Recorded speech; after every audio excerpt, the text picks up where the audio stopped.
Welcome back. This is lesson 25 in which you'll be learning the technique known as the Rancor rush. And I have to be honest with you, this is another one of my favorite techniques. Basically, like a hulking monster, you're going to meet your opponent's action and then push them back until they retreat. So basically, you're going to mirror your opponent's motions and then you're going to catch their blade, followed with you getting closer and closer by sliding your feet forward until they have to relent. Now remember, in the RSA's official dueling rules, you can't back someone into an obstacle. That's just not safe.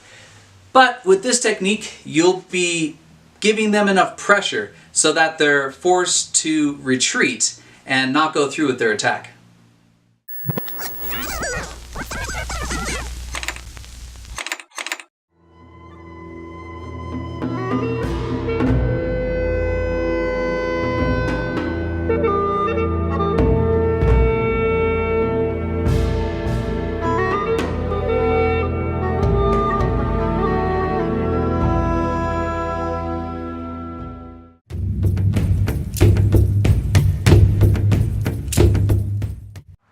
The Rancor rush is actually pretty simple to execute.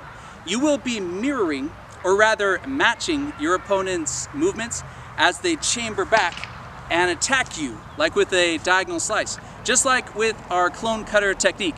So as they chamber back and get ready to attack with a diagonal slice to your inside arm, you are also going to chamber back.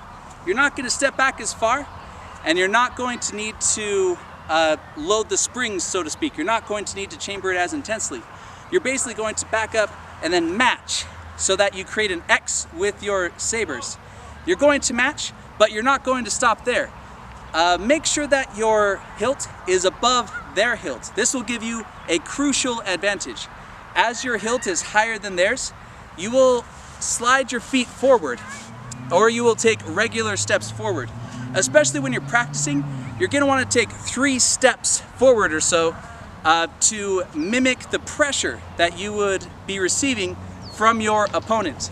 All right, I'm now going to have my opponent strike me with the clone cutter just so you see what it looks like without the parry.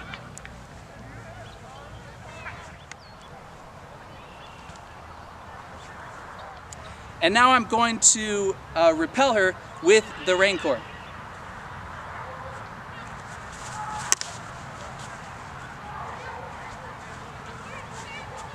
All right, let's try that again.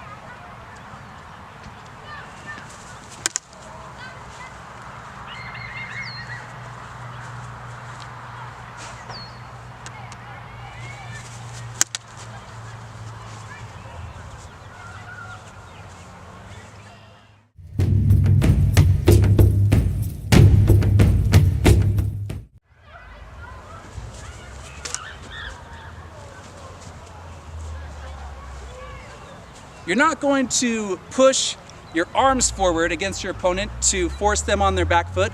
You're rather going to trust your core, your chest and your core, and your good posture, as well as the forward movement from your legs to give them that pressure to back up. It would be wrong for you to try to just push them with your arms. You're not going to have much power doing that. All right, let's see it again.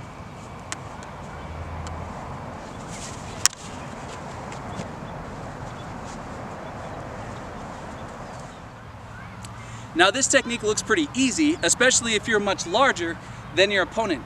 But now Connie is going to try to use that on me, and let's see if it works.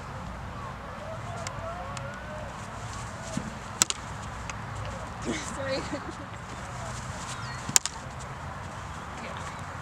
Let's do that again. It wasn't good.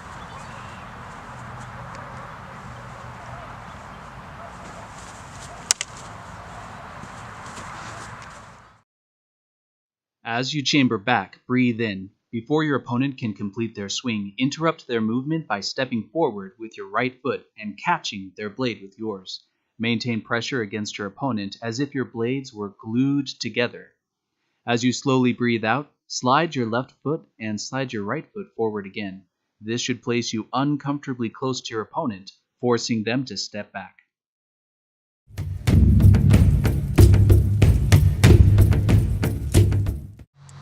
Remember that your strength is coming from your posture and from keeping your arms close to your body. All right, let's practice in 3 steps. Number 1, pull back and chamber your saber to match what your opponent is doing.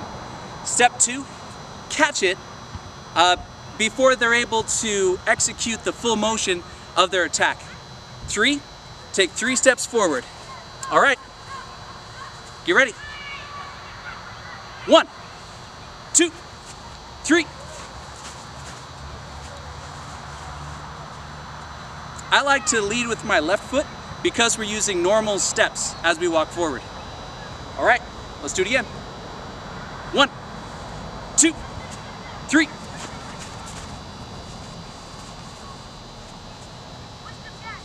1, 2, 3.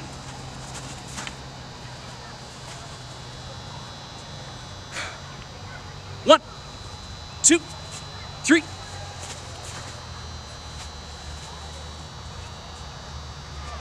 1, 2, 3.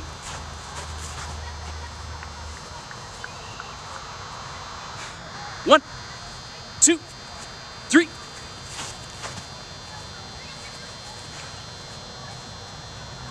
1, 2, 3.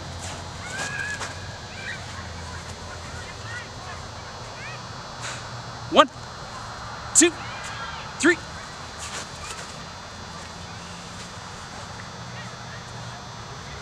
1, 2, 3.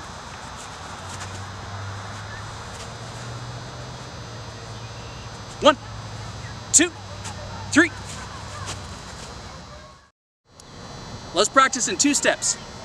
You're going to do 1, chamber to match your opponent, and then 2, catch, and then take your 3 steps forward.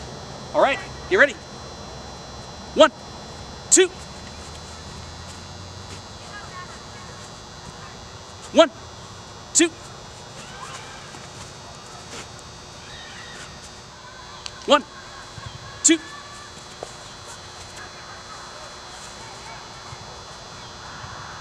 1, 2.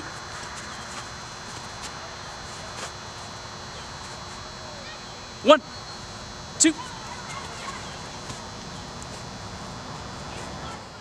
1, 2.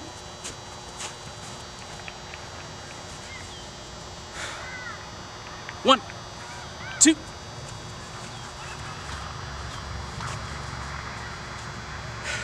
1, 2.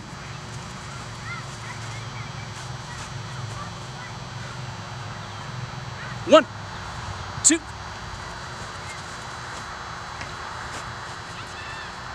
1 more. 1, 2. Now we're going to practice all in 1 step.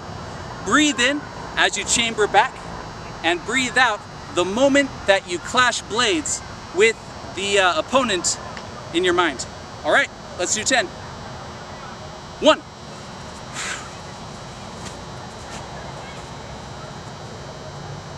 2.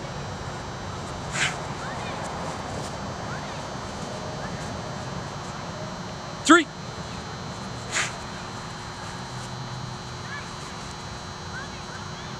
4.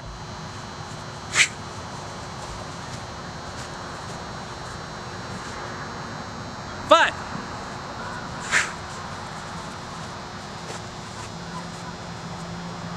6.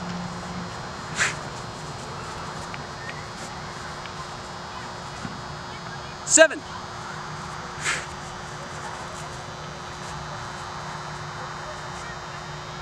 8.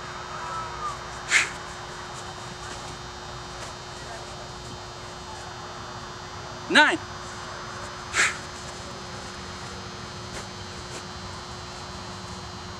10.